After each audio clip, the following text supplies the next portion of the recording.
So if you've been watching my channel, you know that Dark is the greatest television show ever created. Don't listen to my friend Ruben from the Ruby Tuesday over here. He's lost somehow. I don't know what's going on. But those creators have partnered again with Netflix to bring us the series that is my most anticipated show of the year, and I think even Ruben's, 1899. It is hopefully mind-bending, mind-boggling. We have the first 6 episodes that we are going to talk about spoiler-free. Don't worry, no spoilers here because we want you and your brain to hurt just as much as ours did. So let's go. 1899 follows the mysterious circumstances around the voyage of an immigrant ship from Europe to New York. The passengers, all of different backgrounds and nationalities, are united by their hopes and dreams for a new century and their future abroad. When they discover a second ship adrift on the open sea that had gone missing for months, their journey takes an unexpected turn. And what they find on board will turn the passage to the promised land into a nightmare-like riddle, connecting each of the passengers' past through a web of secrets. Okay, so this is, again, the first 6 episodes, spoiler-free. And I don't even know where to begin with this.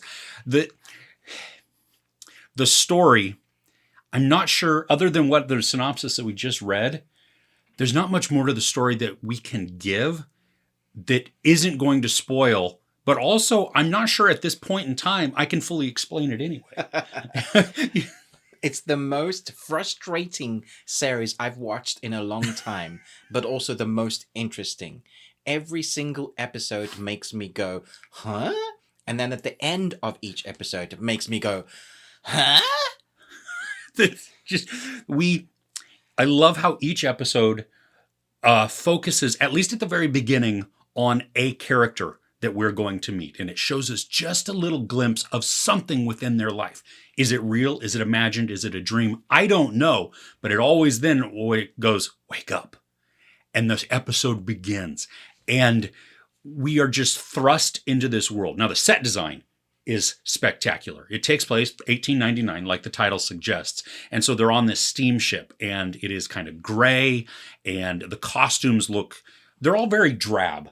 And, you know, the crew, dirty, because it's a coal steamer. So they look dirty. Even the captain, the dude is weathered. I mean, he's not just this pristine looking guy who's never done a day's work in his life. I mean, he's had what we assume to be a very rough life. Yes, 100%.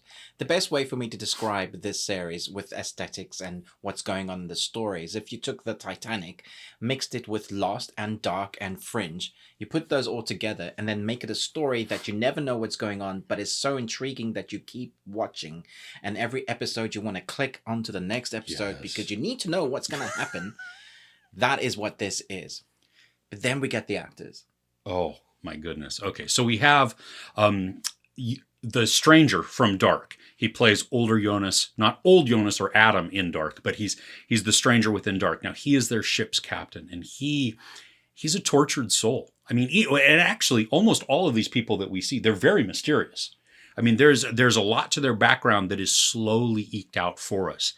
And so we have a captain. We have a mysterious rich woman who there are some weird things that go on with her. I still don't understand some of that. No. We have a newly married couple with some issues. We have in steerage, in third class there, who are locked under the top deck. The separation of classes. Yeah, but like locking, that was very weird to me. I mean, like chained and behind a thing. They're Dutch and very religious, and that brings its own whole just complexity and depth to the story. Yeah, so I loved all of that. One of the things I wasn't expecting, and I think you weren't expecting this either, is that when it started, it was in English. And you thought, is this an English series? Now, I would say for the most part, it isn't. It's actually many languages, so there will be subtitles probably forced onto your screen for the many different cultures that are represented with each class that is on this, which makes it so much more interesting because everybody is nuanced because of their culture and the person and their background, and all their backgrounds are very complex and dark. Like the people on this ship belong in this series dark because they are dark. This was a fantastic look even at character studies of people going through something, and then you take all of them and you shove them onto a boat with a mystery going on that could be anything from thriller, horrific, horror, to sci-fi, fantasy. It's all in there, and you're always trying to guess what's going on.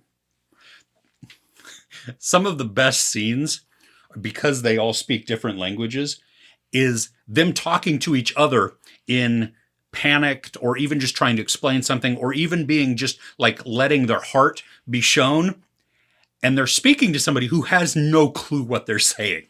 And so it's this, I don't even know how they're accomplishing anything, but for us as the audience, it's really giving us an insight into each of these characters because we're hearing their fears, their hopes. You get really just, even some of their motivations. And yeah, it's very hard for us to talk about anything more of this without spoiling it. We definitely want you to enjoy the mystery because it is a mystery that unfolds and never really gives you the arc of the story. Yeah, and I don't anticipate getting answers in the final 2 episodes. No. I think we might get a hint of something, but we've already been given hints, and they have just blown my mind. After the first 1 or 2 episodes, we're shown some imagery, and you're like, wait a minute, time out here. What in the world's going on? I thought I understood, and now you're just blowing my mind. And so I don't want them to wrap it up because it's not I don't think it's a single season no thing. ways this could be 1 season. And if they were to wrap it up, I think it would be a detriment. Yeah. So I want to go back to I started with set design.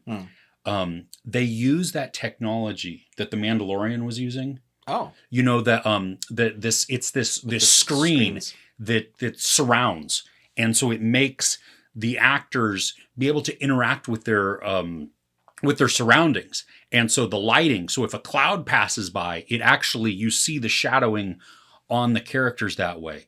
And we had talked about also that lighting within this show. Because it's 1899, there's not just bright lights the set is lit up like this. Everything is very warmly lit and then dim. But we can still see our characters, and we can see the torment in their eyes, or the fear, or the anger, whatever that emotion happens to be.